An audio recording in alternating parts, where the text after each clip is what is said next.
पहले राम जी को पाने के लिए गए थे, अब राम जी को देने के लिए गुरु जी के पास जाते हैं। गुरु जी ने कहा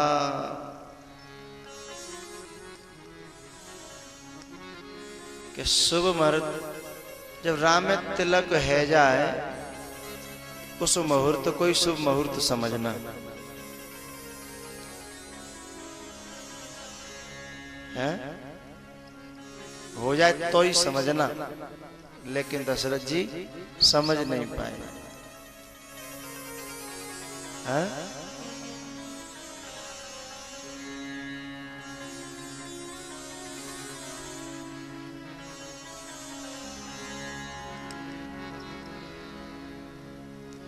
ढोल पीट दिए दशरथ जी ने कि नगाड़े बजाओ चारों तरफ।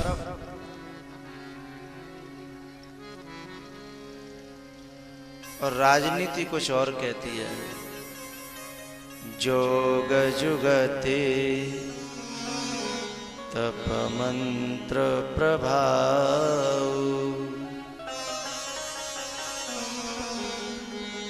फलय तवै जब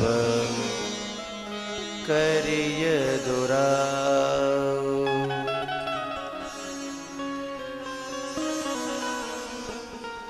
इन्होंने पहले ही ढोल बजवा दिए।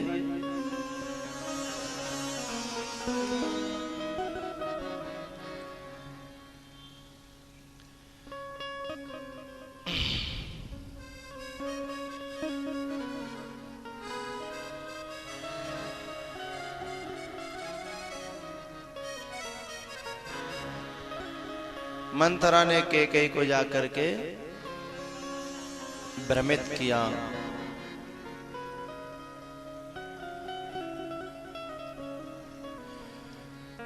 समझाया बहुत, कुछ देर तक कैकेयी के ऊपर कोई असर नहीं हुआ। लेकिन अतिशय रगर करे जो कोई अनिल प्रगट चंदन तेऊ, शीतलता की पहचान है चंदन, उसमें से भी अग्नि प्रकट हो जाती है। फिर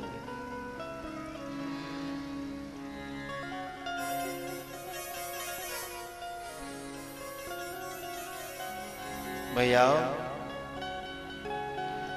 लगी रही मंथरा, लगी रही।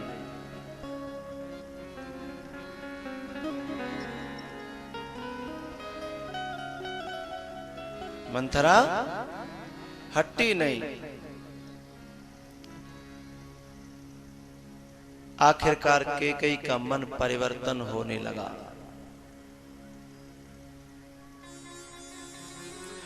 और कैकेयी ने, मंथरा के पास ज्ञान की कमी नहीं थी भैया। उसने ऐसे ऐसे शास्त्रों के, इतिहासों के, पुराणों की कथाएं सुनाई कैकेयी को कि यहां मैं भी तुम्हें नहीं सुना पाता। बहुत विद्वान थी कैकेयी, लेकिन उसने दुरुपयोग किया कथाओं का। क्या कहती है? एक कथा सुनाई सतयुग की कि कद्रु बिन तहि दीन दुख, तुम्हें कौशला देव। कितनी पौराणिक कथा है साहब। हाँ, सतयुग की कथा दृष्टांत दे करके कहती है कि पता है तुम्हें, जैसे कद्रु ने विनिता को दुख दिया था, ऐसे ही तुमको कौशल्या दुख देगी।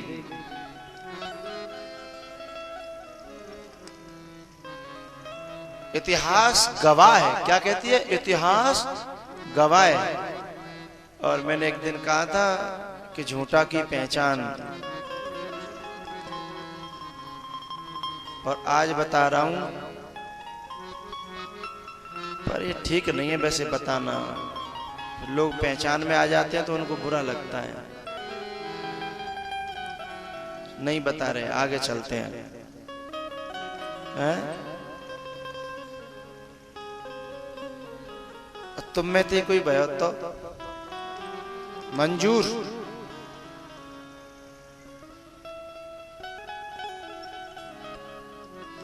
ईर्ष्यालु और चुगल की पहचान।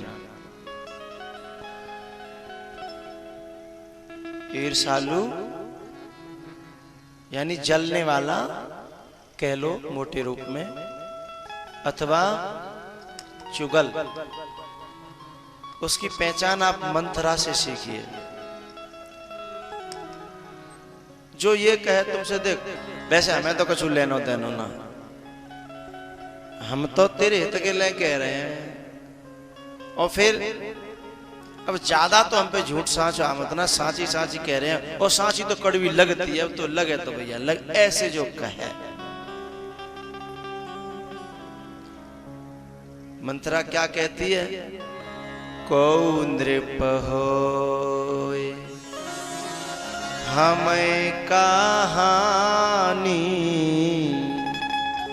चेरे छाड़े हम होव के रानी। जब तो कछु फायदा और हानि नहीं है तो फिर काय मरी जा रही है, हैं? फिर क्यों इतनी जबरदस्ती और लगातार लगी है मेरे पीछे?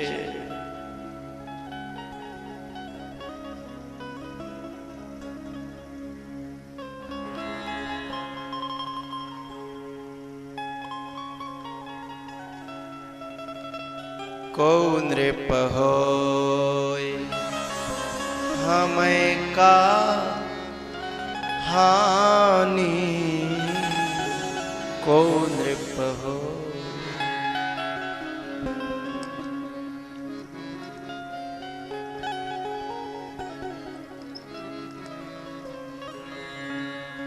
ऐसे व्यक्ति से थोड़ा सा दूर बैठा करो, नहीं तो फिर छुआछूत का रोग है, बहुत जल्दी लगता है।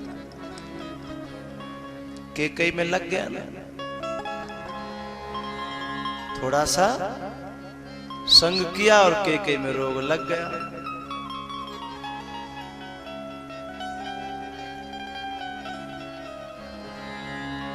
और ऐसा रोग लगा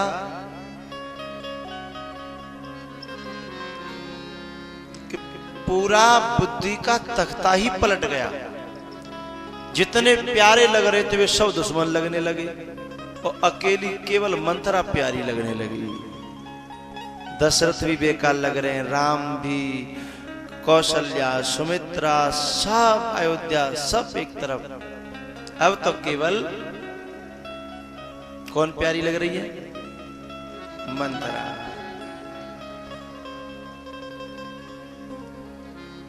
है ना?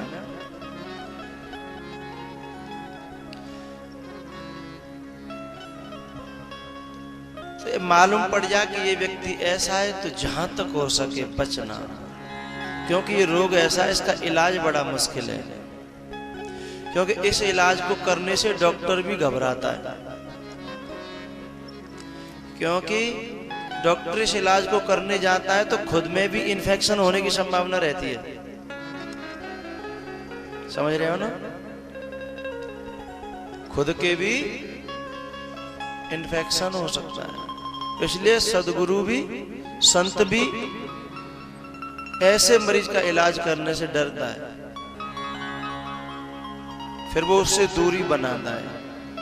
और आप सबको भी मैं कह रहा हूं, यदि तुमसे कोई संत, कोई सदगुरु मानसिक दूरी बनाने लगे तो समझना कहीं हम असाध्य रोगी तो नहीं हो गए। वैसे उसमें भी इलाज होता है, उसमें भी, क्योंकि सांसारिक गुरु वैद्य में और ये सदगुरु वैद्य में एक अंतर होता है। क्योंकि सदगुरु जो वैद्य होता है वो दूर रखे या पास इलाज चालू रखता है, और संसार के जो डॉक्टर और वैद्य होते हैं जब तक उनके हॉस्पिटल में तब तक इलाज चालू रहता है केवल। हॉस्पिटल से निकलने के बाद इलाज खत्म। लेकिन इस आध्यात्मिक जगत में ऐसा नहीं होता। वो जहां भी रहता है वहीं से इलाज करता है, लेकिन दूरी इसलिए बनाता है कि ये रोग कहीं मेरे न हो जाए, है ना। जिन घरों में, जिन मनों में, जिन घटों में इस रोग के बहुत परमाणु होते हैं, तो वहां जाने से ही डॉक्टर का भी स्वास्थ्य खराब होता है।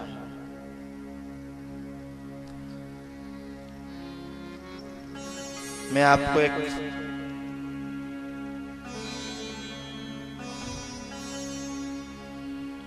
सीक्रेट बात है वैसे, लेकिन आपके काम आएगी। तो क्या सीक्रेट बता दो।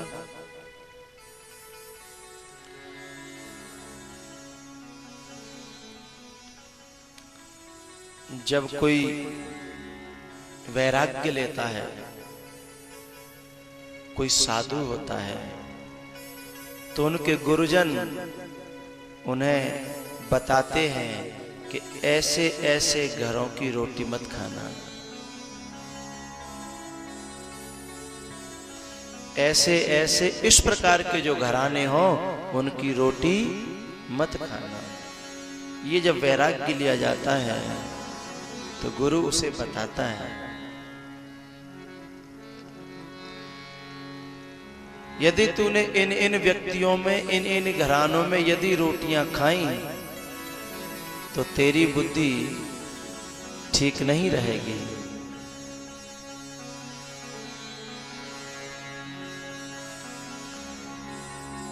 ये बताई तो हमें जाती है, लेकिन मैं आपको इसलिए कह रहा हूं कि यदि कोई संत, कोई साधु, कोई महात्मा तुम्हारे यहाँ प्रसाद पाने से कतराता है तो समझिएगा कहीं हम उन लक्षणों में तो नहीं। और यदि कोई साधु, कोई संत, कोई महात्मा जो पहले से परिचित है और तुम्हारे यहाँ मांग के रोटी खाता है तो समझना मेरे जैसा आंगन तो इंद्र का भी नहीं है साहब। इंद्र बापरो कौन? बापरो माने विचारो। उस आंगन के सामने तो ये इंद्र का स्वर्ग भी फीका है।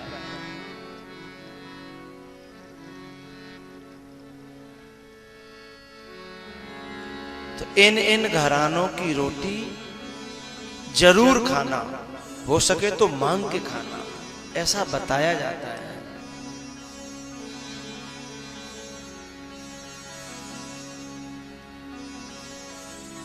तो ये छुआछूत का रोग है, ईर्ष्या, द्वेष, जलन, चुगली करने की जो आदत,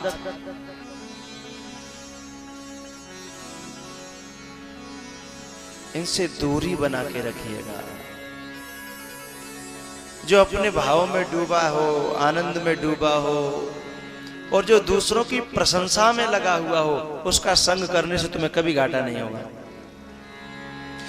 यदि कोई व्यक्ति किसी की झूठी भी प्रशंसा कर रहा है तो अभी कोई हानि नहीं है। प्रशंसा से कभी करने वाले की कहीं हानि नहीं होती। जिसकी हो रही है उसकी भले ही हो जाए, लेकिन जो कर रहा है उसकी कहीं भी किसी % में हानि नहीं है, क्योंकि वो उसके प्रति धन्यवाद व्यक्त कर रहा है।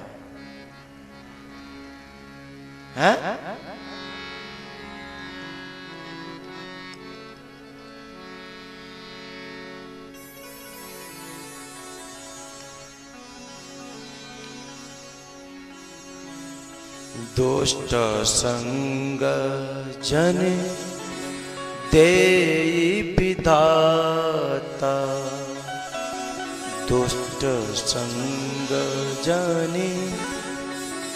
देई विधाता, बरोबस भलो नरक को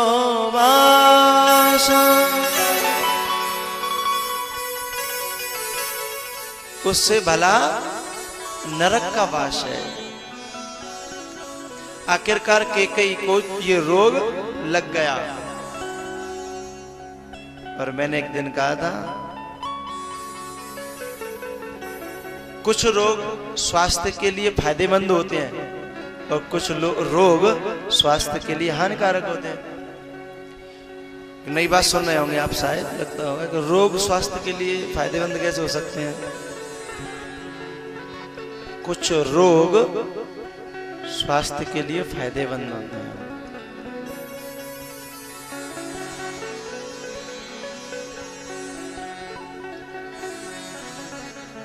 जैसे कभी कभी आने वाला बुखार है, ये स्वास्थ्य के लिए फायदेमंद है।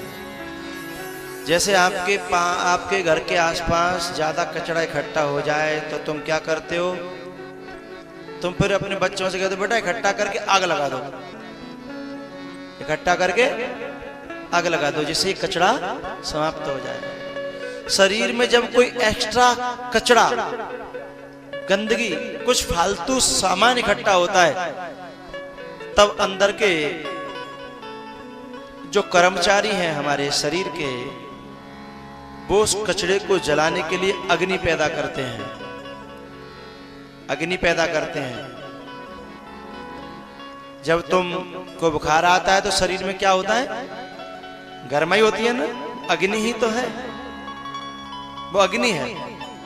बुखार 1-2-4 दिन जब रहे तो देशी उपचार करके उसे शांत करिए, उससे फायदा होगा, उससे घाटा नहीं होगा।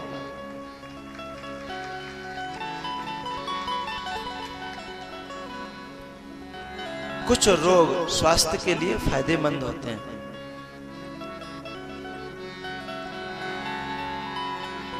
ऐसे ही कुछ रोग अध्यात्म स्वास्थ्य के लिए फायदेमंद होते हैं। तुम यहां जितने बैठे हो मुझे सब रोगी लगते हो, और तुम्हें रोग हो गया है, तुम्हें रोग हो गया है, चाहे बुढ़े हो चाहे जवान, लेकिन ये रोग बड़ा फायदेमंद है, इससे कोई घाटा नहीं है। थोड़ी सी परेशानी होती है, किसी का घर वाले नाराज होते हैं, किसी का कुछ थोड़ा सा बिजनेस छोड़ के आते हो तो उसमें भी थोड़ी है, लेकिन आप लोग अनुभव करना, बुखार जब उतर जाता है उसके बाद फिर जो शरीर में चमक आती है वो अलग ही होती है। कुछ बुखार जब ठीक हो जाए उसके बाद तुम नहा स्नान करोगे, उसके बाद आपके शरीर में कुछ हल्कापन होगा, और फिर दोबारा से जब एनर्जी आएगी तो आपको कुछ अलग लगेगा, क्योंकि उसमें से कचरा जल गया है। भैया ऐसे ये जो रोग तुम्हें लगा है, पता है तुमको क्या रोग लग गया है?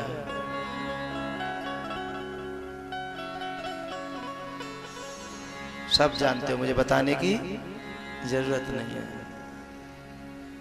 और ऐसा रोग है कि अब तुम मरोगे, बचने नहीं हो।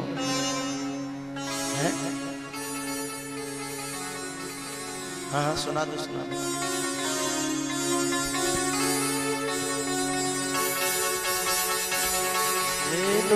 ऐसे मत सुना, ऐसे सुना दो। इतने समझदार हैं कि सब समझ गए, समझ भी गए।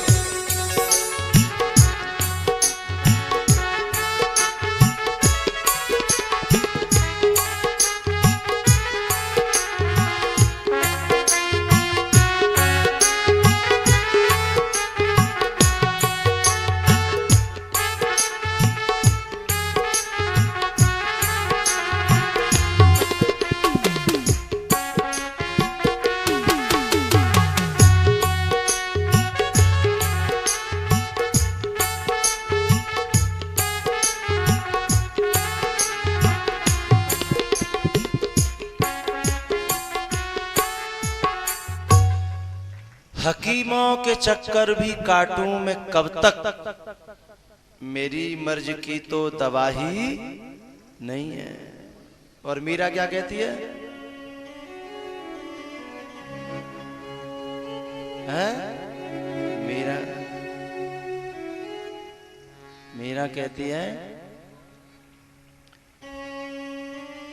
दर्द तो मेरो तभी मिटेगो जब वैद्य संवरिया नहीं पता मेरो दर्द न जाने कोई।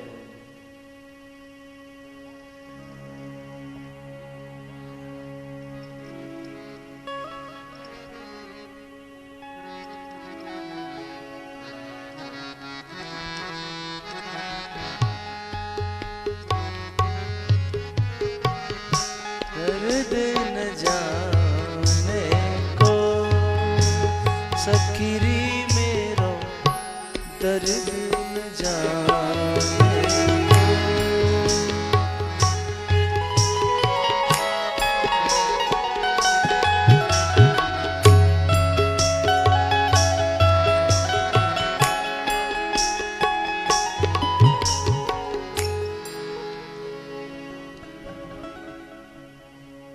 हकीमों के चक्कर में काटूं भी तो कब तक, मेरी मर्जी की तो दवा ही नहीं है। तो कुछ रोग सेहत के लिए फायदेमंद होते हैं साहब, और कुछ रोग बहुत हानिकारक रहते हैं। तो ये छुआछूत का, वैसे छुआछूत का रोग तो ये भी है जो यहां तुम्हें लगा है, ये छुआछूत का ये भी, इनमें आकर के जो बैठ जाता है। कल हमारा ये प्रधान ने बताई थी कि कोई 1 घंटे के लिए आए थे, बोले हमको जाना है, आधा घंटे के लिए आए, बोले हमको थोड़ा जाना है। हमें निभा करके अपनी वो क्या कहते हैं व्यवहार, लेकिन फिर वो आपस में झगड़ा होने लगा कि नहीं अब नहीं जा रहे, अब नहीं जा रहे। रोग लग गया, रोगियों में बैठ गए तो रोग तो लगे। हाँ?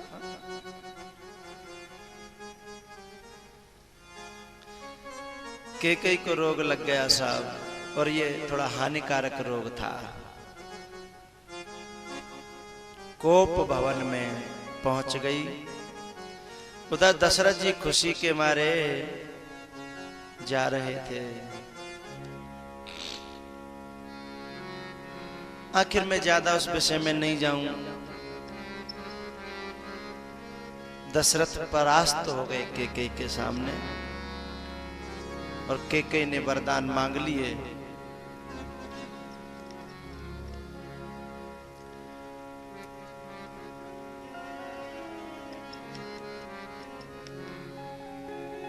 आज पहली बार अयोध्या में सूर्य निकलने की तैयारी हो गई, लेकिन दशरथ जी जगे नहीं है।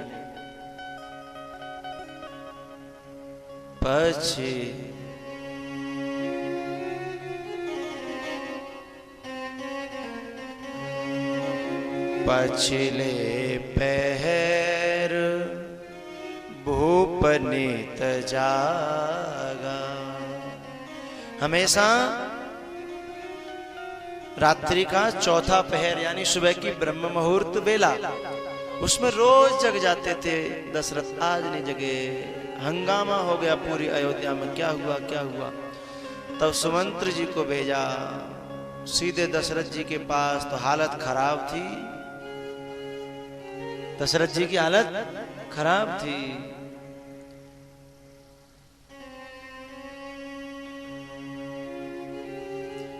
केकई से पूछा सुमंत जी ने क्या हुआ, बोले राम राम कह रहे हैं, बुला ले आओ। तब राम जी के दरबार में सुमंत जी गए, लेकर के आए। तब राम जी ने प्रणाम करके, दशरथ जी तो कुछ बोल ही नहीं पाए। मां से पूछा, तब मां ने बताया। राम जी बड़े खुश हुए।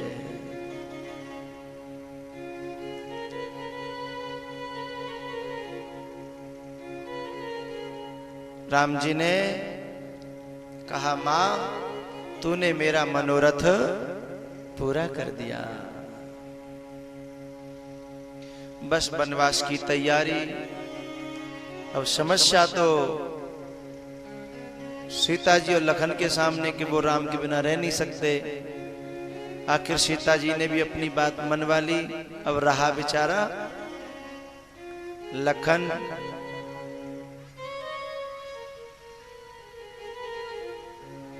लखन ने जब भगवान से कहा कि प्रभु मैं क्या करूं,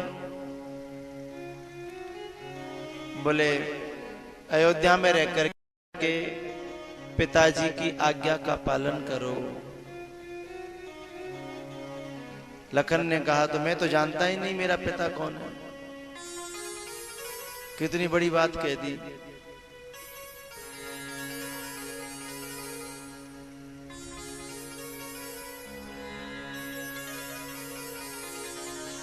बोले मैं नहीं जानता, मैं तो सिर्फ आपको जानता हूं और आपके अलावा मैं किसी को नहीं जानता। जब ऐसा कोई व्यक्ति कह दे तो फिर तो कोई प्रश्न ही नहीं उपजता। तो लखन जाओ मां से विदा ले आओ, मां से विदा ले आओ। सीधे मां के पास गए।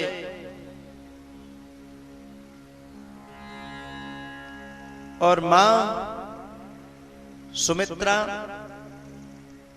बैठी थी। उसने कहा मां मुझे डर लग रहा है कहीं तुम मैं जिस काम के लिए आया हूं कहीं मना न कर दो। बोले बोलो बेटा।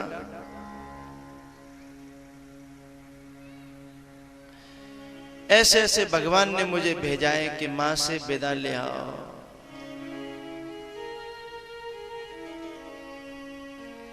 मां ने कहा बेटा क्या कहा? बोले मां से विदा ले लो। तो बोले गलत जगह आ गया तू गलत जगह पे आ गया। तेरी गलती नहीं है, खैर गलती तो मेरी ही है। मैं तुझे आज तक सिखा नहीं पाई कि तेरी मां कौन है।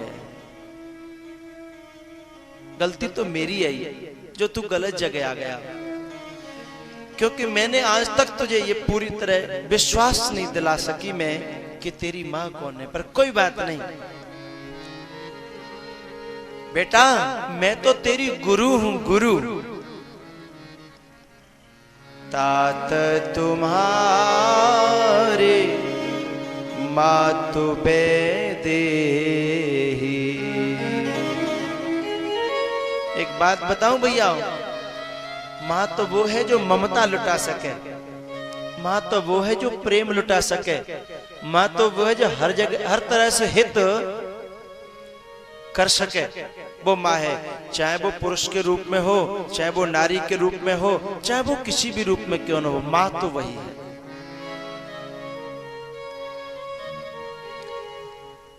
तात तुम्हारे मातु बेदेही। तू यहां लेने आया आज्ञा, चलो कोई बात नहीं, लेकिन आज समझ ले जब भी कोई बात पड़े तो तेरी मां वही है। ये तो देह की मां है, ये तो तेरी देह की मां है। और वो जो मां है ना, वो देह की नहीं है, वो वैदेही है, वो विदेह की। ये तो देह की है, शरीर की है। ये संसार के नातों में तुम कब तक जियोगे?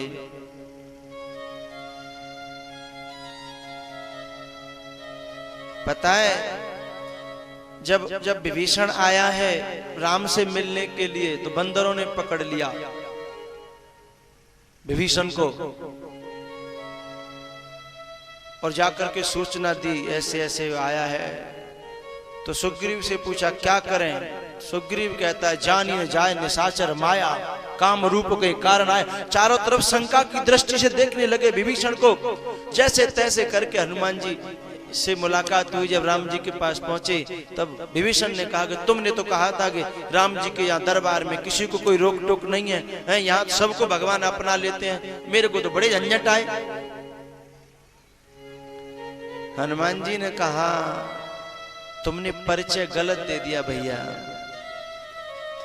मैं तुमसे वहां कह के आया था कि तुम मेरे भाई हो। जब तुम भी जानकी को माँ मानते हो और मेरी भी जानकी भी माँ है, तो हम दोनों भैया भैया हो गए। तो तुम्हें यह परिचय देना चाहिए था कि मैं हनुमान का भाई हूं और मैं राम से मिलना चाहता हूं। इन बंदरों में किसी की दम न थी कि तुमने तुम्हारी तरफ उंगली भी कर दे, लेकिन तुमने तो कही कि मैं दशानन का भाई हूं। तुमने परिचय गलत दे दिया। हम हमेशा अपना परिचय संसारी लोगों से जुड़ करके देते हैं तो अध्यात्म मार्ग में रोक लग जाती है, परमात्मा से मिलने में रोक लग जाती है, अपने गुरु से मिलने में भी रोक लग जाती है। हम दुनिया के संबंधों का परिचय कब तक दोगे? आप अपने आध्यात्मिक संबंध बनाएं और उनका परिचय दें।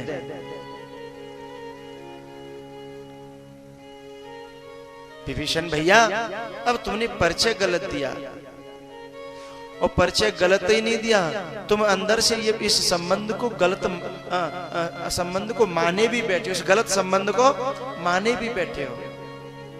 इसलिए तो लंका में भक्ति सीता जी थी और लंका में विभीषण दर्शन न कर पाया, और हनुमान जी कहते हैं मैं यहां से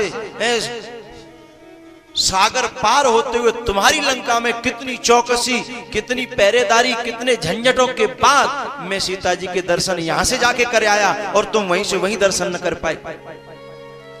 तो इस प्रपंच में, इस लंका में, इस प्रवृत्ति में रह करके भी जो दर्शन न कर पाए, भक्ति तो हर जगह है, हर घर में, हर घट में, लेकिन हमारा संबंध अलग है। हमारा संबंध मोह से माने बैठे हम, और ये संबंध सिर्फ माने का है साहब। यदि तुम राम से संबंध मान लोगे तो फिर इस मोह की दम नहीं है कि तुम्हें जबरदस्ती अपना भैया बना सके। हम ही से महत्व दिए बैठे हैं, हम ही से अपना महत्व दिए बैठे हैं। आज सुमित्रा कहती है लखन बेटा, देह के नातों से छुड़ाना ही गुरु का काम है। मैं तो तेरी गुरु हूं, मां तो तेरी जान की है।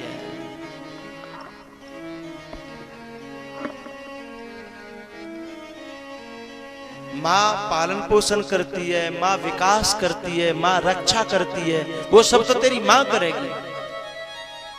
और गुरु उपदेश करता है।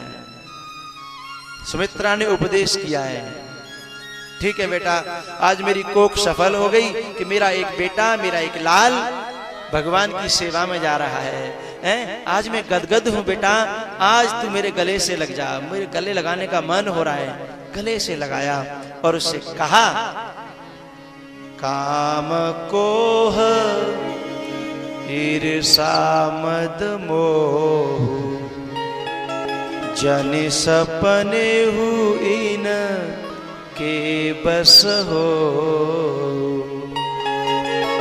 इस मार्ग के कुछ बैरी हैं बेटा, इस मार्ग के कुछ बैरी हैं, रोड़ा हैं, दीवारें हैं, खाइयां हैं, पहाड़ हैं। इन सबको पार कर गया है तो तू पहुंच जाएगा, पास हो जाएगा। और इनमें कहीं ठोकर खा गया तो फिर तू बड़ी मुश्किल पहुंच पाएगा। जन सपने इनके बस हो, सपने में भी इनके बस में मत हो जाना। थोड़ी देर के लिए लखन जी ने सोचा कि सपने में कैसे चलेगा काम। सपने में तो मन अपने बस में नहीं होता, सपने में तो मन कहां से कहां पहुंच जाता है, आउट ऑफ कंट्रोल होता है। थोड़ी देर विचार किया सोच करके और तुरंत लखन जी ने कहा, मां यदि मैं तेरा लाल हूं तो तुझे वचन देता हूं, इन तेरे सारे वचनों का पालन करूंगा और सपने में भी मैं कभी इनके वश में नहीं होऊंगा। किसी ने पूछ दिया कि तुमने इतना बड़ा प्रण कैसे कर लिया कि सपने में भी तुम इनके वश में नहीं होगे। तब लखन ने कहा, भैया बस मैंने निर्णय कर लिया कि मैं 14 वर्ष तक सोऊंगा ही नहीं तो सपना आएगा ही नहीं, सपना आएगा ही नहीं तो मुझे ये परेशानियां सताएंगी ही नहीं।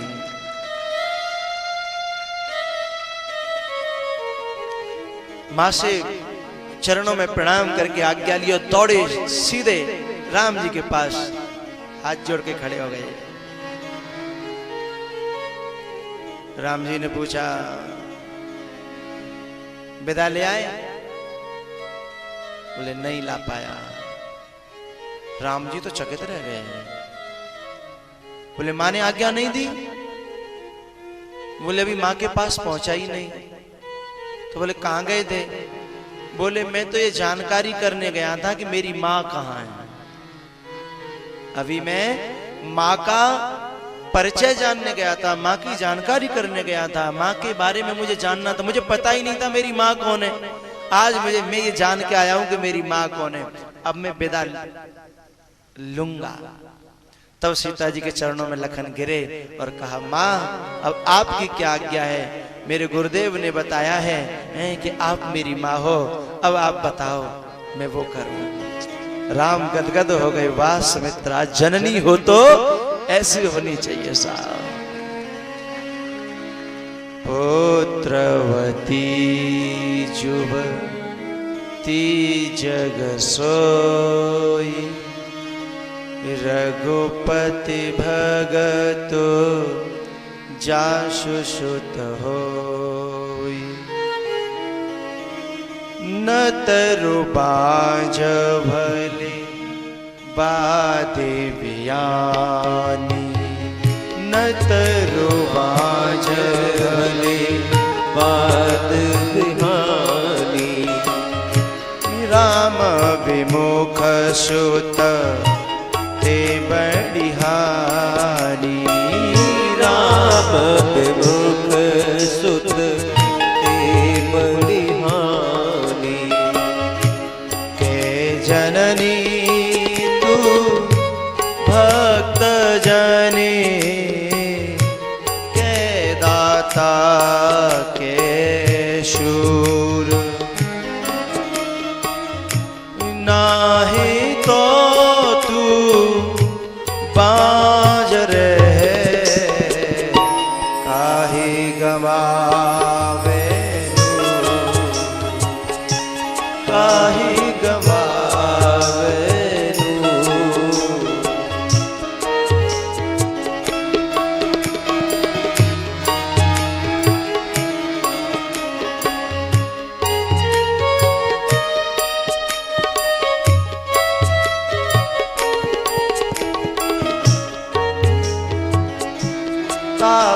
तापसवेश विशेष उदासी, 14 वर्ष राम बनवासी। 14 वर्ष राम बनवासी।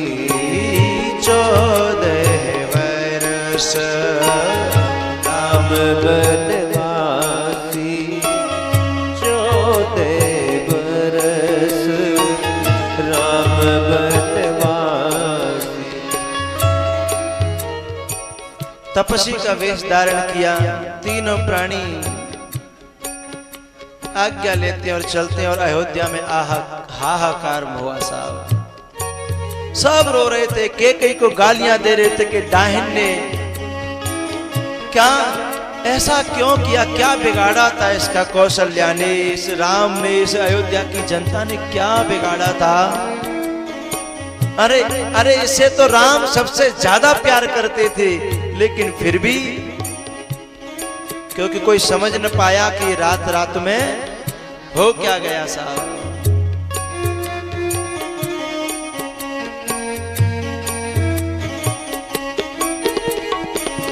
राम का जिस दम गमन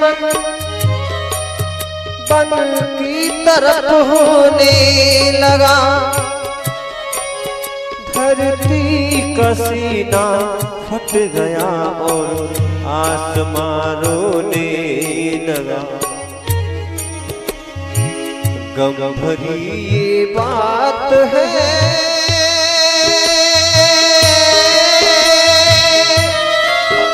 हर एक सहने लगा, रो रो के सारा नगर फिर इस तरह कहने लगा।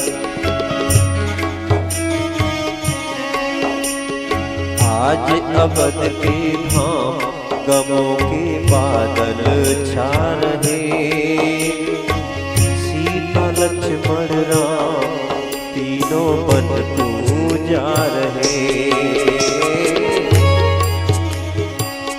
जाके कई ने जुल्म गुजारे, राम ने कारे, राम ने कारे। बिना राम के अवधपुरी हुए आज अंधियारे। तेने कियो नीच को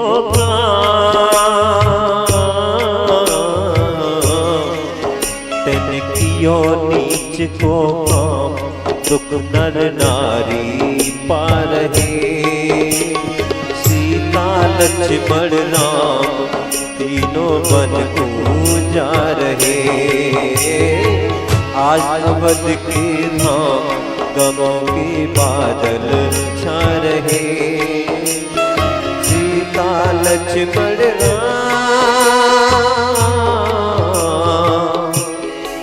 तीनों बन पूजा रहे।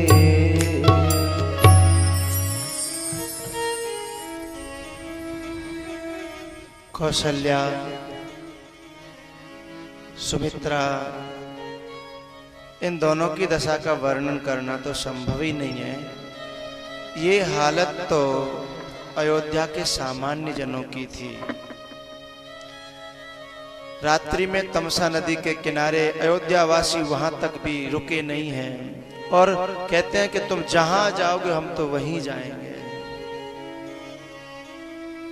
भैया, जिनका हृदय प्रेम से लबालब भरा रहता है ना, जिनका हृदय प्रेम से लबालब, जिनकी सब समाज के प्रति करुणा और प्रेम समाज के प्रति रहती है, जन जन के प्रति रहती है, उस व्यक्ति को छोड़ने का मन होता ही नहीं है। जिसको छोड़ने का मन न होता हो, जिससे दूर हटने का मन न होता हो, समझना वो करुणा की मूर्ति है, प्रेम की साक्षात मूर्ति है वो। कभी कभी आपके जीवन में आपको अनुभव होता होगा कि किसी से घंटे 2 घंटे की मुलाकात हुई और ऐसा मन हो गया कि अब से छोड़ने का मन नहीं होता। कथा का समापन दिवस होता है, आपस में आप लोग दूर दूर से आके रहते हो, तो जब आप खुद आपस में बिछड़ते हो तो आपको कितना छोड़ने का मन नहीं होता साहब, क्योंकि आप सब करुणा की और प्रेम की मूर्तियां हो और एक दूसरे से जुड़े हुए आपके भाव आपको एक दूसरे से जोड़ते हैं, एक दूसरे की तरफ खींचते हैं। और यहां तक कि जब आदमी प्रेम का ज्यादा भंडार भर लेता है अपने अंदर, तो फिर पशु और पंछी भी उन्हें बहुत प्यार करने लगते हैं। पशु भी, पंछी भी, हर प्राणी उन्हें प्यार करता है। भगवान को तो, भगवान के ये घोड़े हैं ना जो रथ छोड़ने गया सुमंत्र जी का, वो भी रोते हैं साहब। जाशु वियोग विकल पशु ऐसे, जाशु वियोग विकल पशु ऐसे, प्रजा मातु पितु जीयहि कैसे, प्रजा मातु पितु जीयहि कैसे। भैया, तमसा नदी के किनारे आधी रात्रि पर भगवान ने सुमंत से कहा कि खोज हमारे रथ हाकऊ, ताता, ऐसे रत आंकों कि किसी को पता न लगे, आधी रात्रि पर छोड़ करके अयोध्या वासियों को भगवान आगे बढ़ गए। सुबह जब लोग जगे तो उन्हें कोई रास्ता न मिला कि कहां रथ किधर गया, कोई चिन्ह ही नहीं था। तब बेचारे मन मार करके अयोध्या वासी वापस आ गए। मैं आपसे एक बात पूछना चाहता हूं, भगवान देखा जाए तो कितने कठोर भी लगते हैं कि जिन्होंने अपना घर परिवार सब छोड़ दिया और उन्हें बीच रास्ते में तमसा नदी के किनारे छोड़ करके चले गए। लेकिन भैया कोई न कोई कारण रहा होगा, उसे मैं कभी समय मिलने पर चर्चा करूंगा। कोई न कोई कारण रहा होगा। मैं आपसे इतना निवेदन कर दूं कि यदि भगवान को इन्हें छोड़ना ही था और इतने ही बुरे थे, तो फिर जब यही अयोध्यावासी भरत जी के साथ में चित्रकूट गए, तब इनसे गले मिलकर के क्यों रोए? चित्रकूट पर जब यही अयोध्यावासी जब भरत जी के साथ पहुंचे हैं, तो ये सब इन सब से गले लग लग करके भगवान रोए। जब इतना ही प्यार था तो फिर छोड़ क्यों आए? और जब आप छोड़ आए तो फिर अब यहां फूट फूट करके गले लगा करके रो क्यों रहे हो? एक छोटा सा कारण मैं आपको प्रार्थना कर दूं।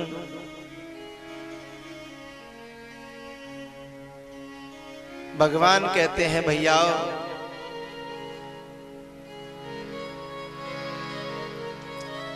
जब तक तुम मेरे पास गुरु की या किसी संत की उंगली पकड़ करके नहीं आओगे, मैं तुम्हें स्वीकार नहीं करूंगा।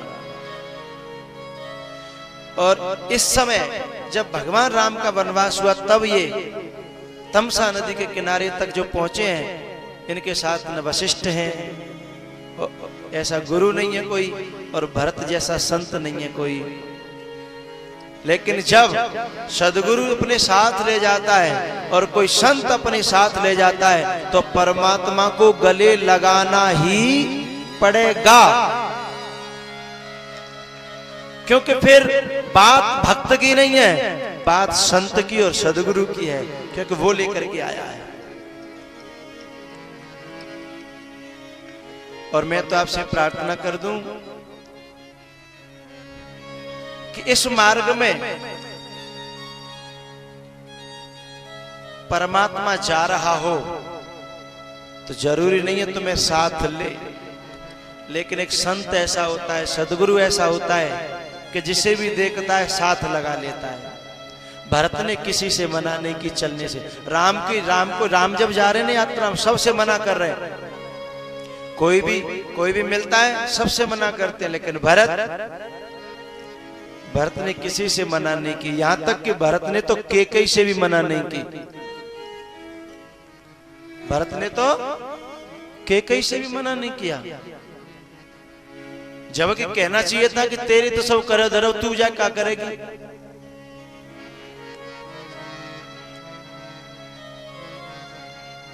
लेकिन राम किसी को साथ नहीं लगाते।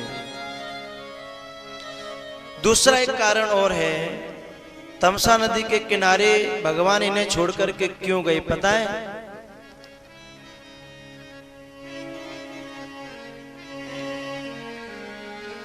क्योंकि मैंने एक दिन कहा था, पश्च नदी की बात करी थी, त्रिवेणी संगम की बात करी थी, गंगा जी की बात करी थी। तब मैंने एक प्रार्थना करी थी आप सबसे कि ये जो नदियों की धाराएं हैं, इन्हें हमारे शास्त्रों में साधना की धारा बताया गया है। कोई कर्म की धारा है, तो कोई उपासना की, तो कोई ज्ञान की धारा है। तो ऐसे ही ये एक नदी के किनारे सो गए, तमसा नदी के किनारे। तो जो व्यक्ति संसार के तामस कर्मों का सहारा लेते हैं, तो उन्हें तो नींद आनी ही आनी है, और नींद आ गई तो फिर परमात्मा तुम्हारे हाथ से निकल जाएगा साहब। मोह निशा सब सोवनिहारा। कुछ औषधियां शरीर के कुछ रोगों के लिए बड़ी फायदेमंद होती हैं। कुछ औषधियां शरीर के रोगों के लिए बहुत फायदेमंद होती हैं, लेकिन साधक फिर भी उन्हें ग्रहण नहीं करते। जैसे आपने सुना होगा, हमारा वैष्णव समाज लहसुन और प्याज का प्रयोग नहीं करता, जबकि शरीर के कई रोगों के लिए काफी फायदेमंद होती हैं ये, लेकिन फिर भी उन्हें वो समाज ग्रहण नहीं करता। क्यों? क्योंकि इनसे तामस बढ़ता है, इनसे तमोगुण बढ़ता है, इनसे तमोगुण बढ़ता है। तो वो जिससे तामस बढ़े, ये तमसा नदी के किनारे तो सो गए। जिनसे तामस बढ़ता हो, तमोगुण बढ़ता हो, और तमोगुण बढ़ेगा तो आदमी मोह निशा में जाएगा, और मोह निशा में जाएगा तो उनकी साधना उनसे छूट जाएगी, उनकी भक्ति उनके हाथ से निकल जाएगी, उनका वैराग्य उनके हाथ से निकल जाएगा, उनका परमात्मा उनके हाथ से। और तीनों ही तो चले गए, राम, लखन और सिया जी। ज्ञान यानी परमात्मा, भक्ति और वैराग्य, तीनों निकल गए। और जिनके जीवन में से तीनों निकल जाए तो फिर क्या रहा? अयोध्या को शमशान बताया गया है। घर मसान जनु परिजन भूता। वो देह तो शमशान के समान है, जहां से ये तीनों निकल जाएं। और तीनों कब निकलेंगे? जब तमसा नदी के किनारे तुम कहीं सो गए तो। हाँ, यदि तुम्हारे साथ कोई सदगुरु है, कोई संत है, तो तुम्हें सोने नहीं देगा। नदियां आएंगी, राजसी नदियां आएंगी, तामसी नदियां आएंगी, सात्विकी नदियां, धाराएं भी आएंगी, लेकिन उनमें सदगुरु तुम्हें सोने नहीं देगा। वो जगाता रहेगा, वो जगाता रहेगा। क्योंकि जब भरत जी के साथ में गए हैं ना, तो भरत जी उन्हें जगाते ले गए हैं, वशिष्ठ जी उन्हें जगाते हुए ले गए हैं। और मैं तो और कह दूं, तुम बुरा न मानो तो भरत जी तो उन्हें पिलाते ले गए हैं। भरत जी तो उन्हें शाम को पिलाते भी थे कि पियो। शाम को सब इकट्ठे कर लेते, सब अयोध्यावासियों को, अपने भक्तों को, और फिर भरत जी पिलाते थे। लेकिन ये आजकल की ब्रांडें नहीं, बहुत अच्छी ब्रांड थी उस समय भरत जी के पास।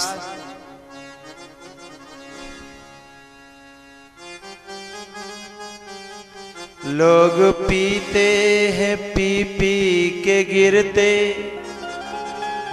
हम तो पीते हैं गिरते नहीं हैं।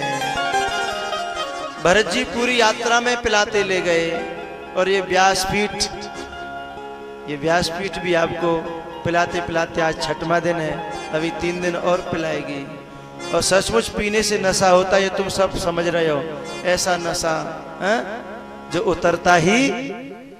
लोग पीते हैं पी पी के गिरते, हम तो पीते हैं गिरते नहीं हैं। हम तो पीते हैं सत्संग के प्याले, हम तो पीते हैं सत्संग के प्याले, हम तो पीते हैं सत्संग के प्याले, तो पीते हैं सत्संग के प्याले।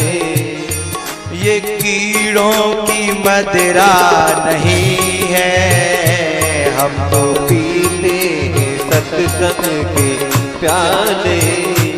ये तो कीड़ों की मदिरा नहीं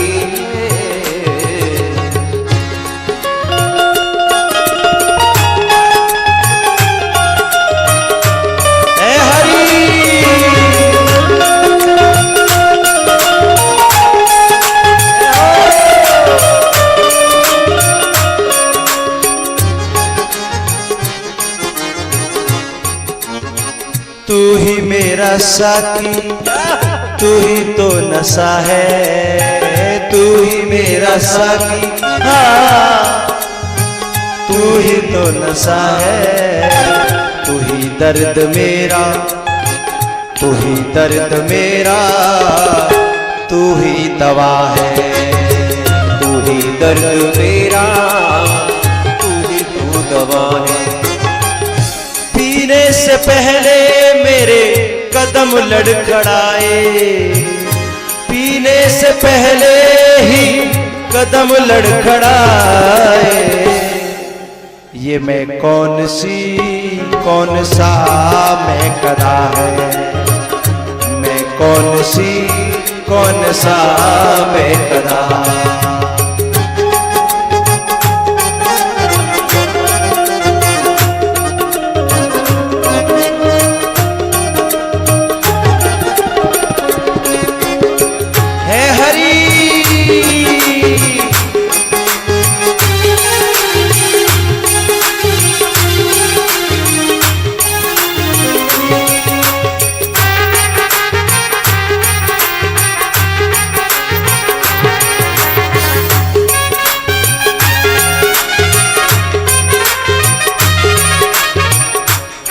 भरत जी से एक भक्त कहता है,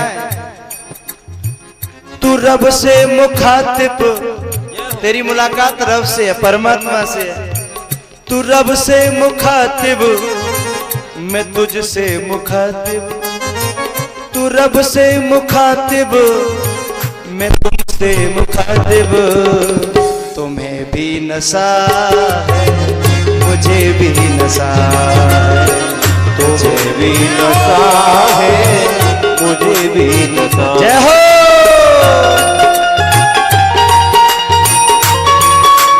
हरि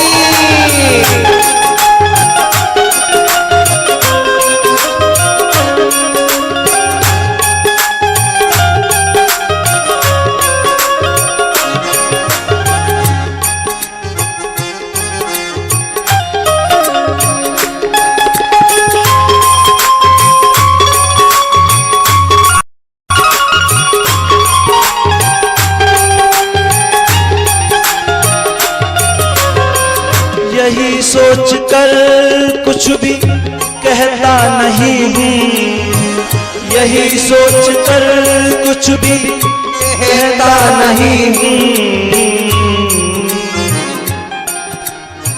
सुना है कि तुझको सभी का पता है,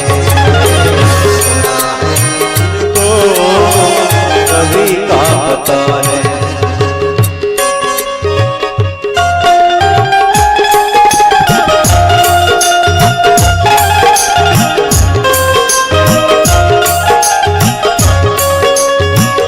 उधर भी मोहब्बत, इधर भी मोहब्बत, उधर भी मोहब्बत, इधर भी मोहब्बत, उधर भी पता है, इधर भी पता है, उधर भी पता है, इधर भी पता है।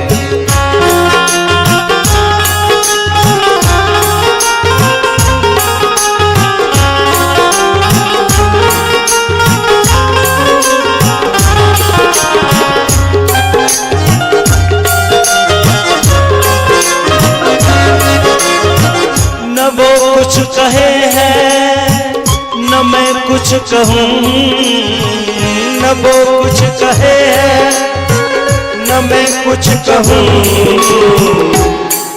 हम ही जानते हैं ये क्या माजरा है, जानते ये क्या माजरा है। जय हो।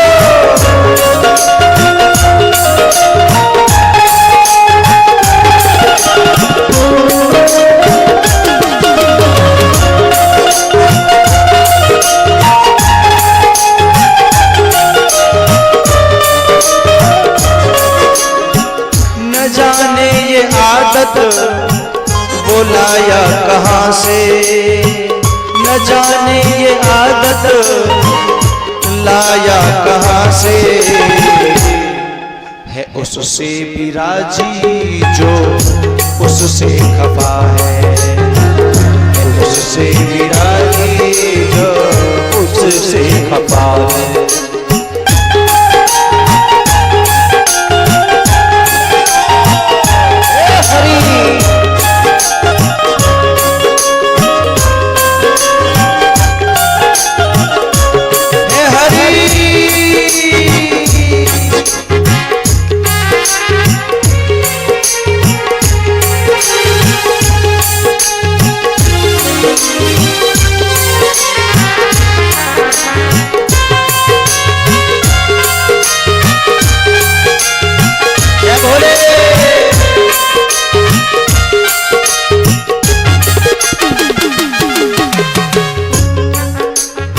अंगूरी मदिरा नहीं है, ये कीड़ों की मदिरा नहीं है। लोग पीते हैं पी पी के गिरते, हम तो पीते हैं गिरते नहीं हैं। लोग पीते हैं पी पी के गिरते, हम तो पीते हैं गिरते नहीं हैं।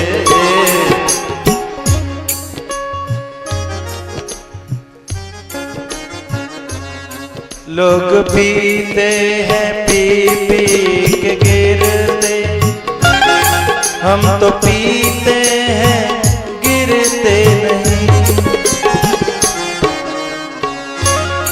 हम तो पीते हैं सत्संग के प्याले, हम तो पीते हैं सत्संग के प्याले। ये अंगूरी मदिरा नहीं है, तो पीते हैं सत्संग के प्याले। ये तो अंगूरी मदिरा नहीं है।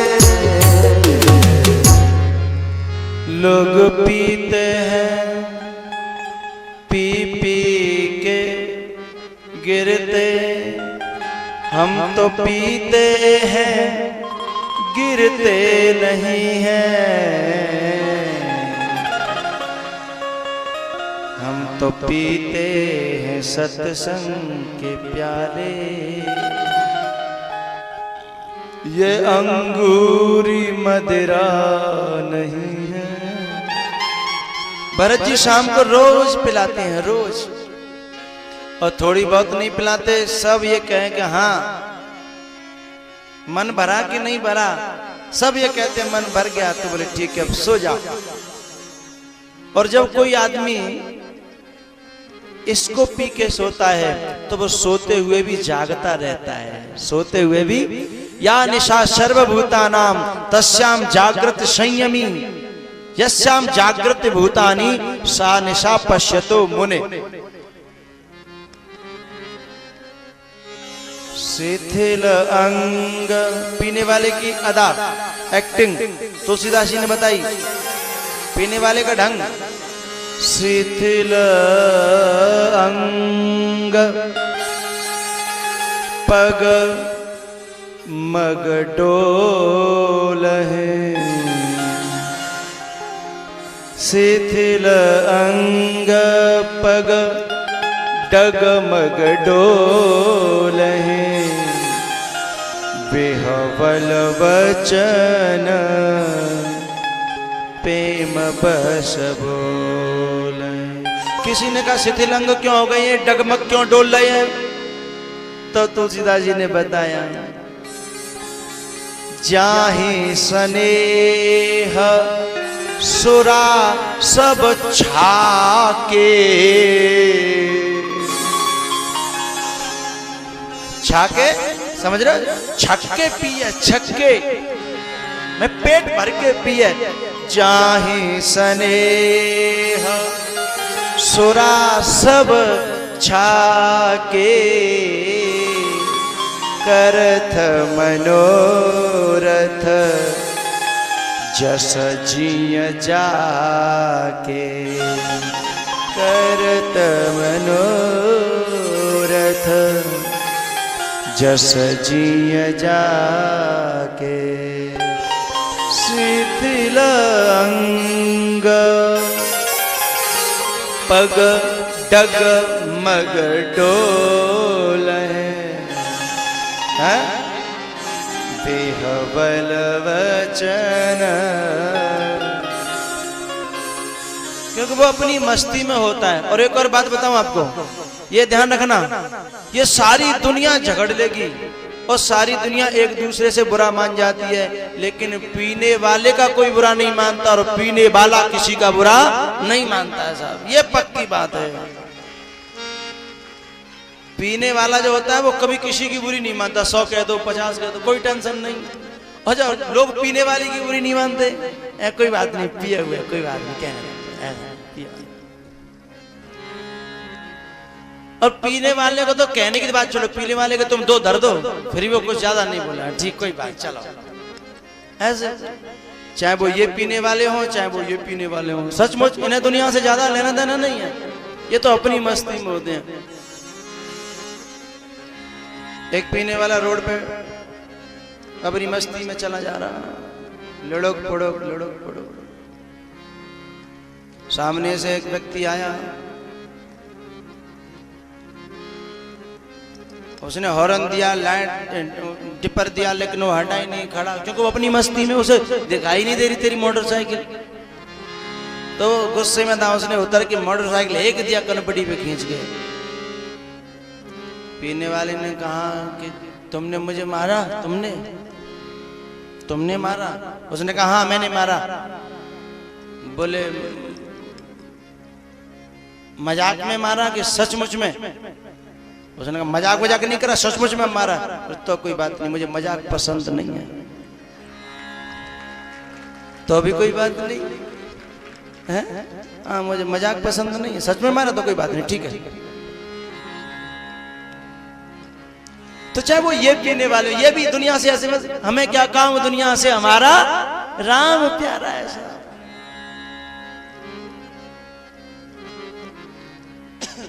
क्योंकि उसकी कोई बुरी इसलिए नहीं मानता क्योंकि वो दिल से, उस समय दिल से जीता है, बुद्धि से नहीं। बुद्धि काम करना बंद कर देती है साहब, और दिल से जब कोई जीता है इस जमाने में, तो उसकी बातें मीठी लगती हैं, कड़वी नहीं लगती हैं, चाहे वो कितनी बुरी बुरी कहे। और जब कोई व्यक्ति बुद्धि से जीता है, बुद्धि से, तो वो मीठी मीठी कहे तो भी उसमें बुरापन रहता है, कड़वापन रहता है, भद्दापन रहता है, फूबरपन रहता है, उसमें कड़वाहट रहती है। चाहे भले वो बड़े प्यार से समझा के बड़े तरीके से कहता है, क्योंकि बुद्धि बुद्धि है और हृदय हृदय है, दिल ऐसा, वो दिल से जीता है। और इतनी उदारता होती है उसमें, जो उसके पास है सब ले जाओ, वो कुछ नहीं कहता। हाँ? जो उसके पास है उस समय जो होगा सब लुटा देकर लो जाओ, ले जाओ, ले जाओ। ऐसे ये पीने वाले हैं साहब, लुटा रहे अपने आप को। शिथिल अंग पग डगमग डोलहि, विहवल वचन प्रेम बस बोल। तो 1 मिनट आप पी लो जम के, और पी के नाच लो, पीले पीले रे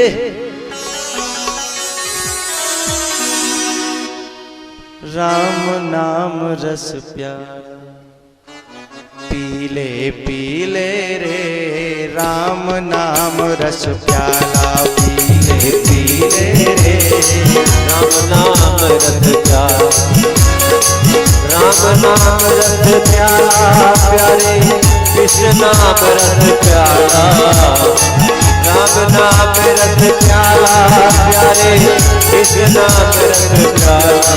पीले पीले राम नाम रस प्याला, पीले पीले राम नाम रस प्याला।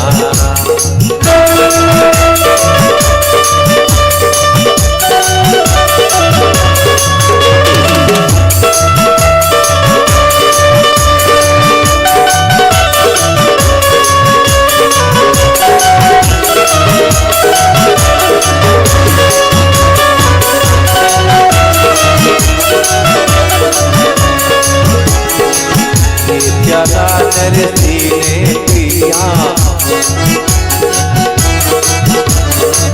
ये प्याला नरसी ने पिया, प्याला नरसी ने पिया। उसका भात भर डाला प्यारे, उसका भात भर डाला, उसका भात भर डाला प्यारे, उसका भात भर डाला। के पीले के पीले पीले रे नाम नाम रस प्याला, के पीले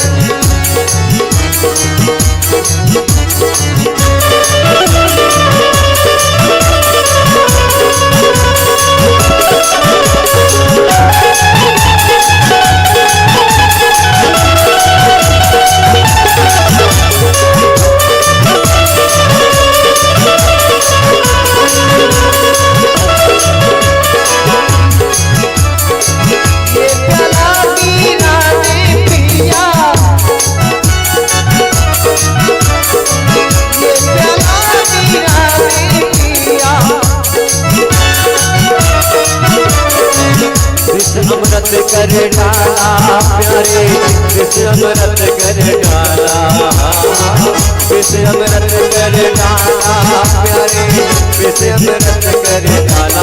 के पीले के पीले पीले पीले नाम नाम रस प्याला, के पीले पीले नाम नाम रस प्याला।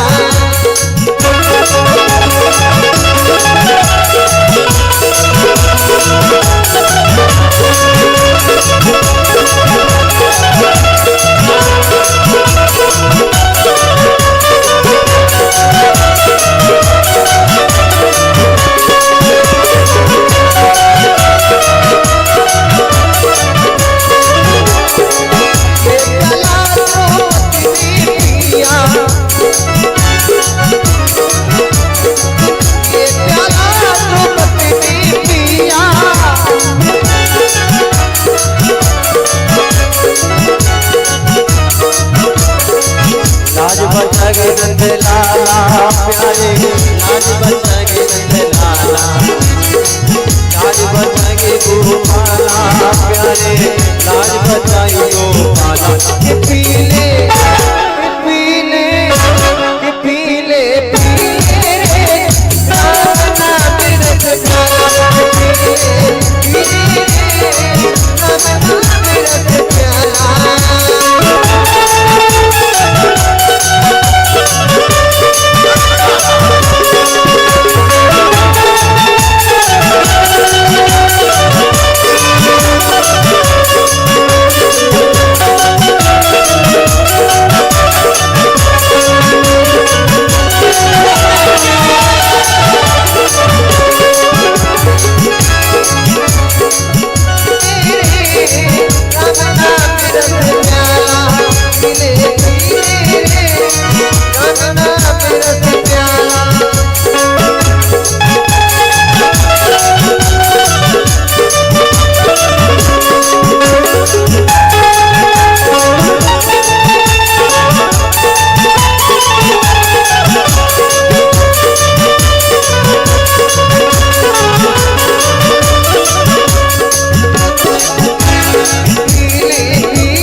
बोलो शंकर भगवान की।